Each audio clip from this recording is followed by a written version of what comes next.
마태복음 12장 22절부터 30절입니다. 그때에 귀신 들려 눈 멀고 말 못하는 사람을 데리고 왔거늘 예수께서 고쳐 주심에 그 말 못하는 사람이 말하며 보게 된지라. 무리가 다 놀라 이르되 이는 다윗의 자손이 아니냐 하니 바리새인들은 듣고 이르되 이가 귀신의 왕 바알세불을 힘입지 않고는 귀신을 쫓아내지 못하느니라 하거늘 예수께서 그들의 생각을 아시고 이르시되 스스로 분쟁하는 나라마다 황폐하여질 것이요 스스로 분쟁하는 동네나 집마다 서지 못하리라.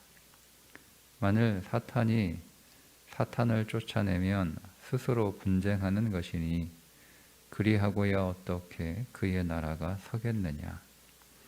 또 내가 바알세불을 힘입어 귀신을 쫓아내면 너희의 아들들은 누구를 힘입어 쫓아내느냐.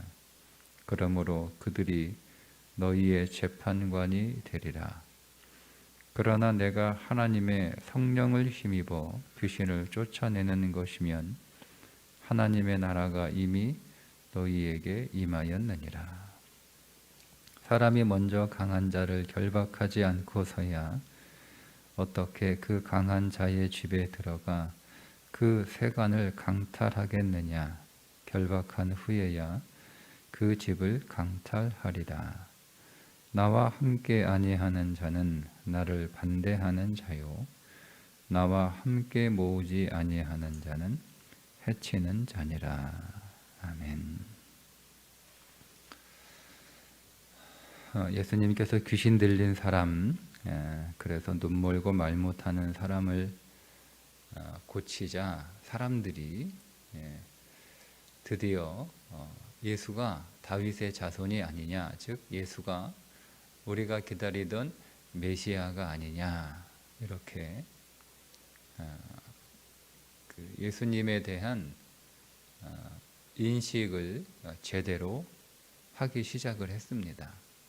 그런데 오늘 우리가 번역한 한글 개역 성경의 그 느낌은 사람들이 전적으로 예수를 메시아로 인정하는 것처럼 느껴지는데 원래 그 의미는 반신반의하는 뜻이에요.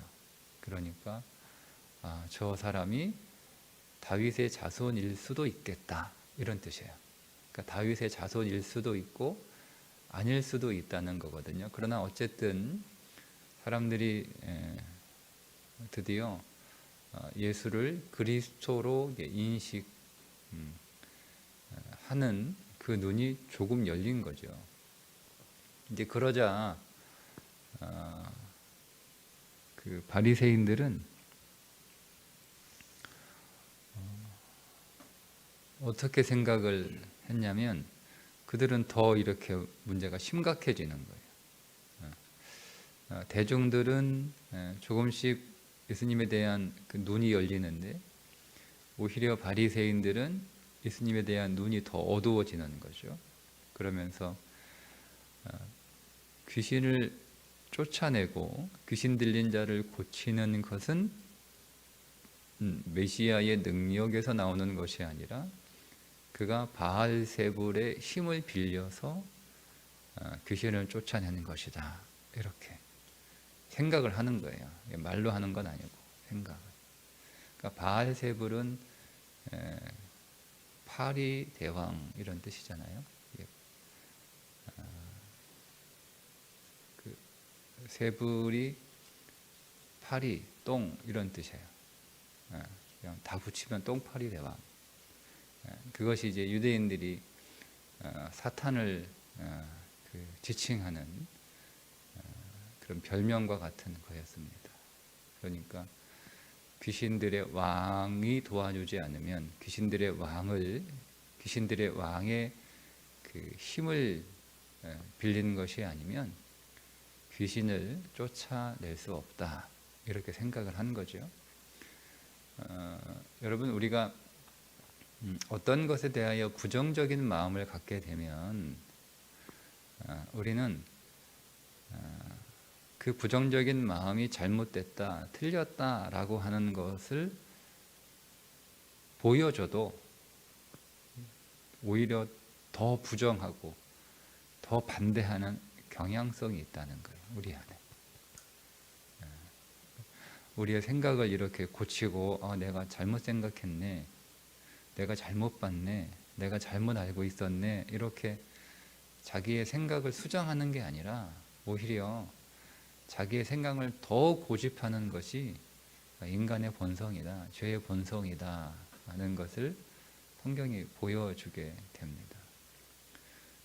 그러니까 우리가 내가 생각이 잘못됐구나, 내가 잘못 알고 있었구나, 여러분 이렇게 우리의 생각을 바꾸는 건 사실 굉장한 은혜예요. 우리 안에 성령께서 그렇게 오늘 우리의 마음과 생각을 교정해 주시는 거잖아요. 그게 우리가 생각이 열려 있는 사람이고, 그래서 우리의 마음이 굉장히 이렇게 오픈되어 있는 사람이기 때문에 그렇게 되었다라고 우리는 보는 게 아니라, 우리는 본래 우리의 본성은 내 생각을 끝까지 고집하는, 우리 여러분 주변에 그런 사람들 가끔 만나잖아요. 그죠? 분명히 틀렸는데 틀렸다는 걸 알면서도 끝까지 그게 맞다고 고집하는 그런 사람들을 우리가 가끔 보잖아요. 그게 사실은 그 사람이 나쁜 것이 아니라 그게 인간의 본성이라는 거예요. 그러니까 우리는 착해서 그런 게 아니라 우리 안에 성령께서 우리의 마음과 생각을 바꿔주시고 고쳐주시는 것이기 때문에 우리가 잘못 생각했구나, 잘못 알았구나, 이렇게 우리의 마음을 바꿀 수 있는 거죠. 그게 은혜입니다. 그게 은혜입니다. 우리가 잘못되었다는 것을 깨달았을 때, 우리가 잘못 알고 있었다는 것을 깨달았을 때, 그것을 우리 안에서 스스로 수정할 수 있는 것 자체가 굉장한 큰 은혜예요. 그러나 바리새인들은 이제 그런 은혜가 없었던 거죠. 그들은 더 완고해지는 거, 더 완고해지는. 예수님이 그들의 생각을 아시고 이제 그들에게 말씀을 하시는데, 집안끼리 싸우는 건 그 집안이 망하는 길이다는 사실은 어린아이도 아는 사실인데, 하물며 지혜로운 사탄이 그걸 모르겠느냐, 이 어리석은 녀석들아, 이렇게 말씀하시는 거예요.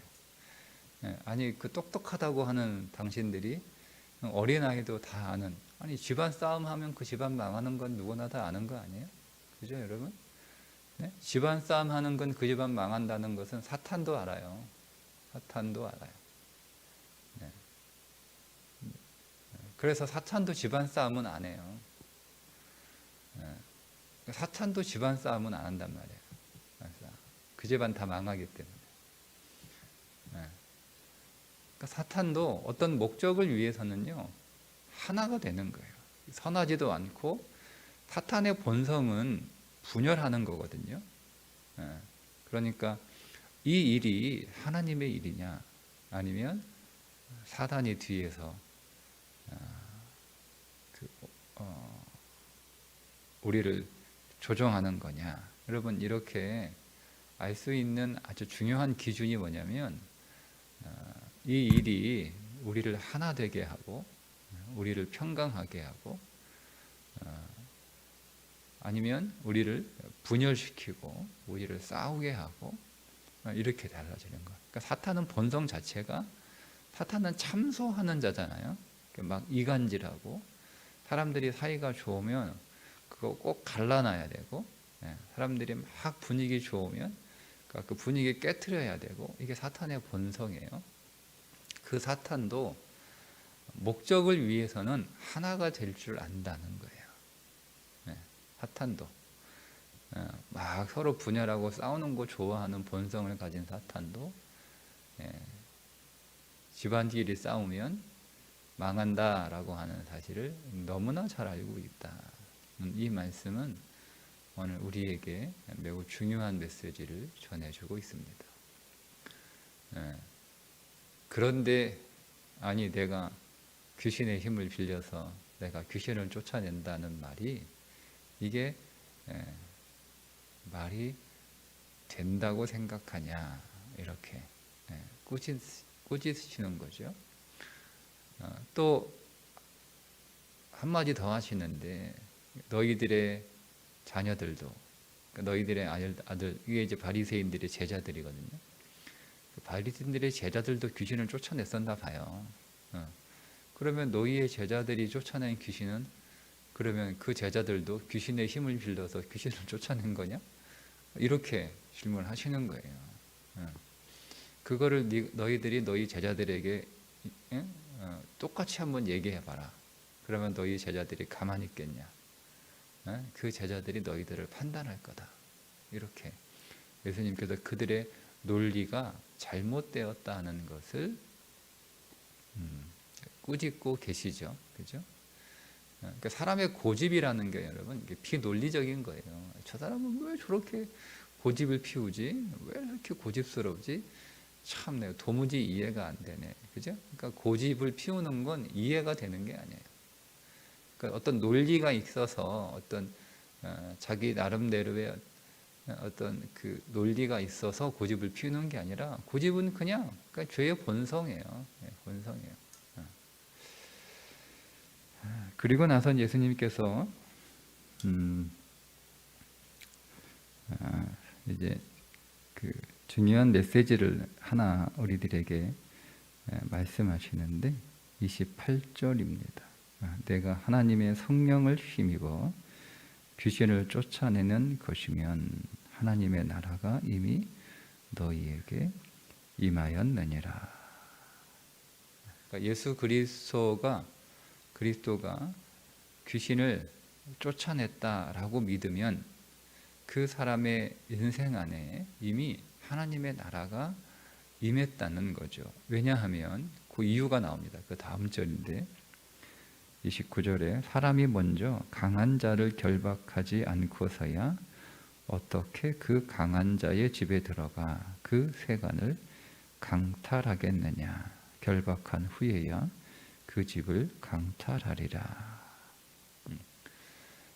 예수님께서 귀신의 세력을 결박하셨다는 겁니다. 이것을 믿는 자죠. 이것을 믿는 자는 이미 그의 인생 안에 하나님의 나라가 임한 것이다 라는 말씀입니다. 강도가 우리 집에 들어가서 다 내놓으라고 칼 들고 다 내놓으라고 그래서 그 집 사람들을 다 꽁꽁 묶어놓고 집에 있는 것들을 다 뒤져가지고 이제 가져가려고 챙기고 있는데 마침 어떻게 알았는지 경찰이 들어왔어요. 경찰이 누군가의 신고를 받고 경찰이 들어와서 그 강도들을 다 체포해가지고 수갑을 채워놨어요. 그러면 여러분 우리가 강도 들었다고 더 이상 두려워하고 무서워할 이유 없죠. 그죠? 왜요? 이미 경찰이 들어와서 칼 들고 우리를 위협하고 우리의 재산을 빼앗아가는 강도를 수갑을 채워놨으니 이제는 그 강도가 할 수 있는 게 아무것도 없잖아요. 그 전까지는 벌벌벌 떨고 큰일 났다. 우리는 다 죽었다. 그런 공포의 시간을 보내고 있었지만 경찰이 들어와 가지고 수갑 채워 놓으면 더 이상 그런 공포가 우리를 사로잡지 않잖아요. 이제 안도의 숨을 쉬고 그제서야 마음이 평안해지고 이제는 어떻게 되는 거예요? 막 이제는 강도한테 막 소리치고 막 우리가 막 혼내고 또 어떤 사람은 막 강도한테 달려들어 가지고 막 네가 나한테 한 거 너도 좀 당해봐라 하면서 막 때리기도 하고 발로 차기도 하고 막 이렇게 할 수 있잖아요. 그죠? 그렇게 해도 두렵지 않아요. 왜냐하면 강도가 수갑에 채워져 있기 때문에 내가 어떻게 해도 강도는 이제 나한테 어떤 위협이 될 수가 없는 거예요. 여러분, 우리 인생 안에 우리를 어둠과 저주와 불행 속에 몰아넣었던 그 어둠의 세력, 그 사단의 세력들이 결박되었음을 믿으셔야 됩니다. 그거를 믿으면 하나님 나라가 임하는 거예요. 하나님 나라가 그 인생 안에 하나님의 나라가 임하는 거예요. 그걸 믿으면. 그런데 세상은 문제 해결을 여러분 이게 이게 굿하는 사람들이나 이런 무당들 이렇게 보면 그들도 이제 귀신 쫓아내잖아요, 그죠? 근데 그들은 어떻게 하는 거예요? 귀신이 귀신을 쫓아내는 거잖아요. 예를 들자면, 그죠? 그러니까 그들은 우리하고 완전히 개념이 달라요. 우리는 그리스도가 귀신을 결박한 거예요. 모든 어둠의 세력들을 결박한 거예요. 그러니까 오늘 우리의 모든 어둠도 그리스도가 오셔서 결박하셨고, 우리의 모든 저주도 그리스도가 오셔서 결박하셨고, 우리의 모든 불행도 그리스도가 오셔가지고 결박하신 거예요. 이제 우리를 괴롭히고 우리를 공포로 몰아넣었던 그 모든 어둠의 세력들이 다 결박을 당한 것이다. 그 일이 우리 안에서 이루어졌다.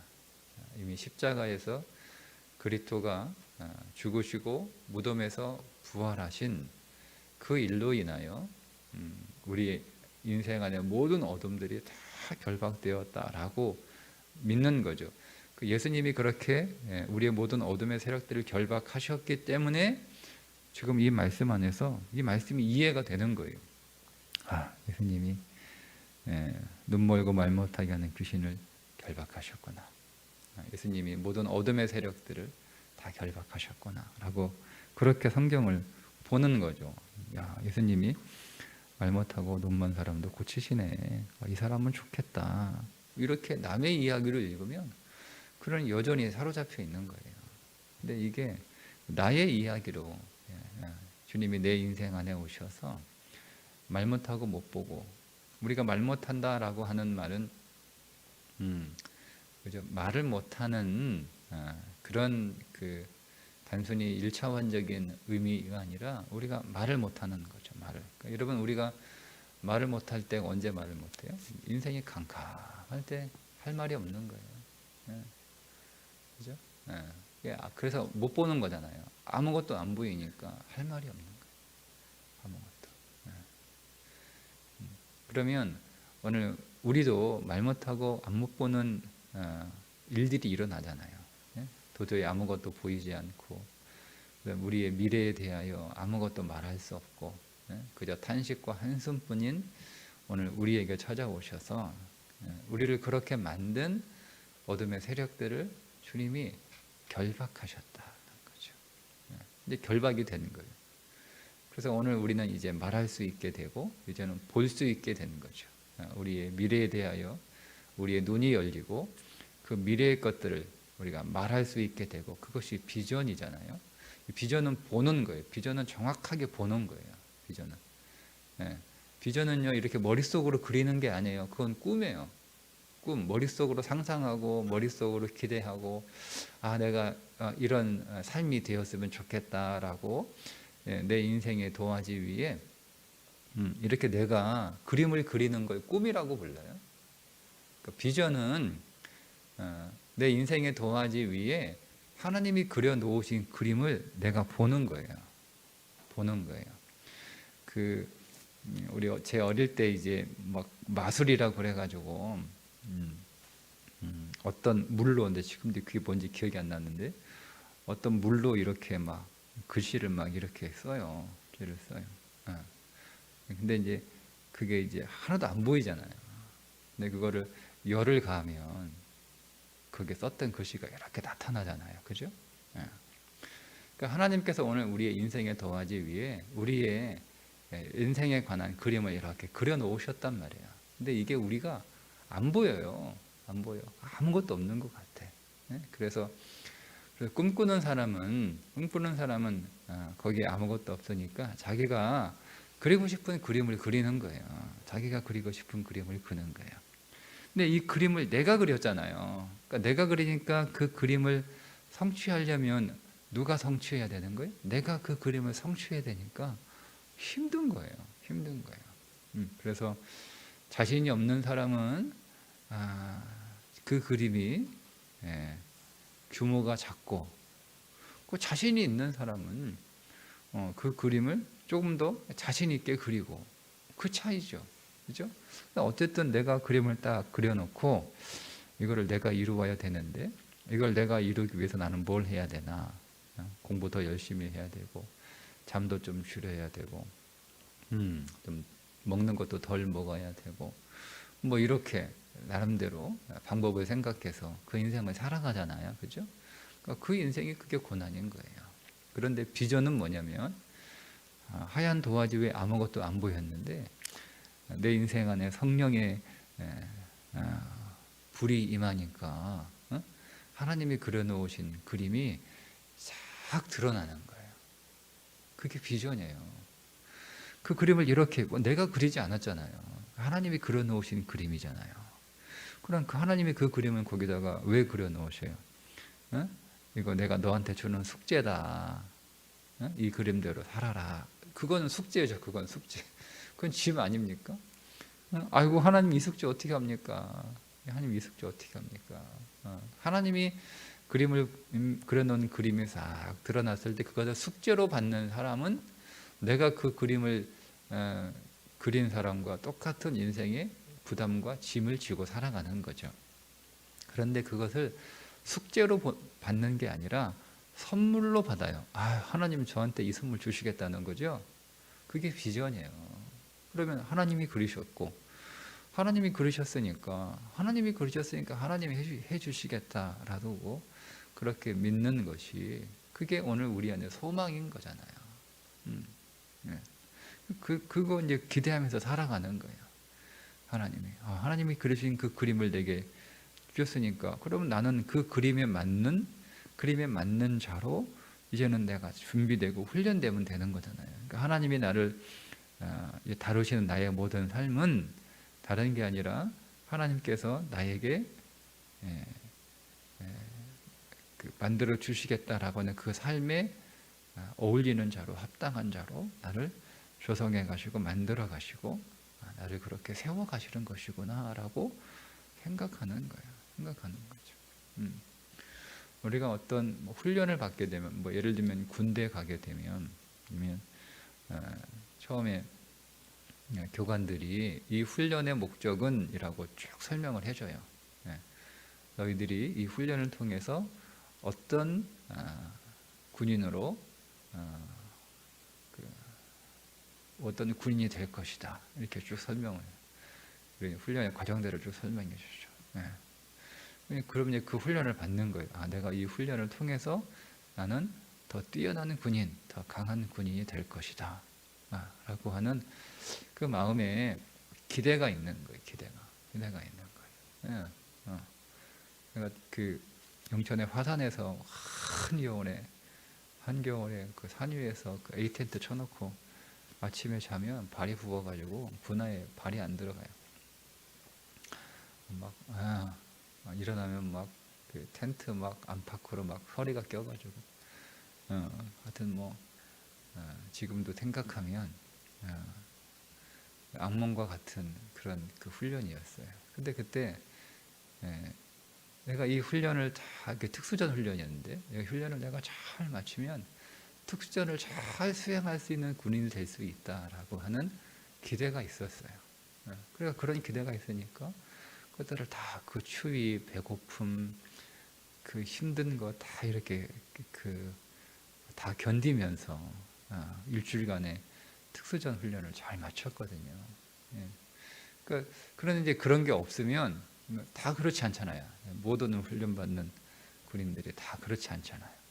근데 그런 기대가 없으면 짜증내고 요령 피우고 얼마나 무거워요. 얼마나. 그러니까 몸에 있는 거 하나라도 줄이려고 방독면 알맹이는 쏙 빼놓고 껍데기만 차고, 예, 예. 그대가 들켜가지고 그놈들 다 얼차려 먹고 뭐 이런 일이 있었거든요. 그 요령을 피우는 거예요, 요령을. 그 기대와 그 비전이 없으면 요령을 어떻게 하면 피해갈까, 요령 피우는 거죠. 그러니까 우리도 그런 거, 우리가 하나님이 오늘 우리를 에게 비전을 딱 성령 안에서 비전을 딱 보여주시고, 내가 이 비전 그림대로 내가 너를 만들어 놓겠다라고 하면 하나님이 이제 우리를 만들어 가시는데, 우리는 이제 그거에 대한 기대가 없으면 하나님이 어떻게 하면 이 고난을 빠져나갈까, 어떻게 하면 이 고난을 쉽게 지나갈까, 이렇게 요령 피우는 거죠. 그러면 여러분 보세요. 똑같은 주님의 손 안에서 주님의 다루심을 이렇게 지나가고 있는 그리스도인들 다 똑같지 않아요. 예? 불평하는 자와 요령 피우는 자와 힘들지만 성실하게 그 과정을 받아들이고 감당하는 자와 어떻게 여러분 같을 수가 있어요? 같을 수가 없어요. 하나님이 오늘 우리들에게 공평한 기회를 주세요. 공평한 기회. 이게 그분의 공입니다. 공평한 기회를 주세요. 그렇지만 기회가 공평한 거지 결과가 공평한 건 아니에요. 우리는 그렇게 생각하는 거예요. 결과의 공평을 생각하는 거예요.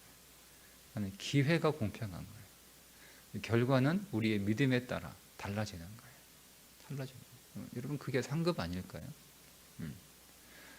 여러분, 결과적으로 오늘 우리의 인생이 공평할 것이다 라고 하는 것은 성경이 말씀하고 있는 상급하고 개념하고는 달라요.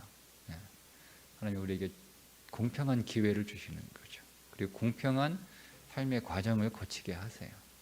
거기에서 우리가 얼마나 얻어내느냐 하는 것은 우리의 믿음과 우리의 태도에 따라 달려있다 하는 거죠. 그래서 여러분의 인생 안에 있는 모든 어둠의 세력들은 다 결박되었음을 믿고 오늘 우리에게 주시는 하나님의 그 비전을 우리가 더 분명하게 성령 안에서 보고 성령의 능력을 힘입어서 그 비전에 잘 맞는 사람들로 성장하고 그렇게 훈련되는 하루가 되시기를 주님의 이름으로 축복합니다. 기도하겠습니다. 하나님 아버지, 오늘 우리를 위협하고 이미 결박되었으나 경찰이 와서 수갑 채우는 강도가 여전히 소리 지르고 여전히 욕하고 여전히 오늘 우리를 위협하고 있을 때도 우리가 그가 결박된 것을 알지 못한 채 그의 위협과 그의 소리 지르는 것에 혹 우리가 두려워 떨고 있는 것은 아닌지 돌아보게 하시고, 결박된 자가 아무리 우리를 위협하고 소리 질러도 그가 할 수 있는 것은 아무것도 없음을 깨달아 이제는 우리가 담대하게 우리에게 주신 하나님의 비전을 살아가는 자들이 되게 해 주옵소서. 예수님의 이름으로 기도드리옵나이다. 아멘.